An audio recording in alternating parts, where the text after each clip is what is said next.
It is a big moment for our country. This is a big step, real change for our children and our future. Because today, I can announce that the government will ban access to social media for all children under the age of 16.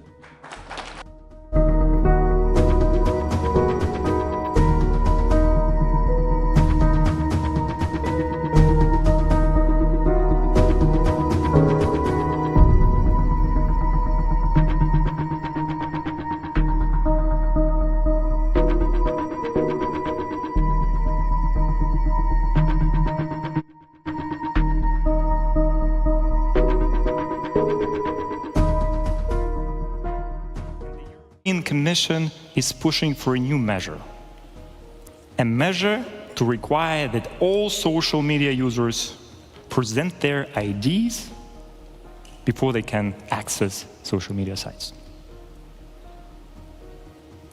Their official justification is child protection.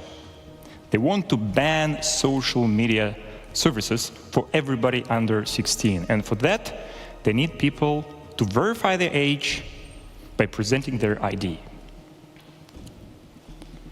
But what will happen if social media sites are banned for teenagers? Will it bring harm or good? Actually, we know the answer to this question. Why? Because it has already been tried. This experiment has already been conducted. It has been carried on. In Russia. So Russia banned Telegram, the largest social media platform at the time, for all of its citizens, because we refused to comply with their demands for mass surveillance and censorship. However, 95% of Russian teenagers still use Telegram every month. How? They use VPNs. They bypass the entire thing. And there's very little you can do with VPNs. Russia is trying very hard. They have invested billions in trying to fight VPNs. They're banning hundreds of VPNs every month, using IP addresses and traffic patterns. They even installed surveillance hardware into every data center of every internet provider in the country, trying to monitor all the traffic and trying to prevent people from using VPNs, and they failed. Despite all this effort, they failed. The majority of the population of Russia still uses Telegram. The majority of the population of Iran still uses Telegram as well, despite the fact that Iran has been blocking Telegram for all of its citizens since 2018.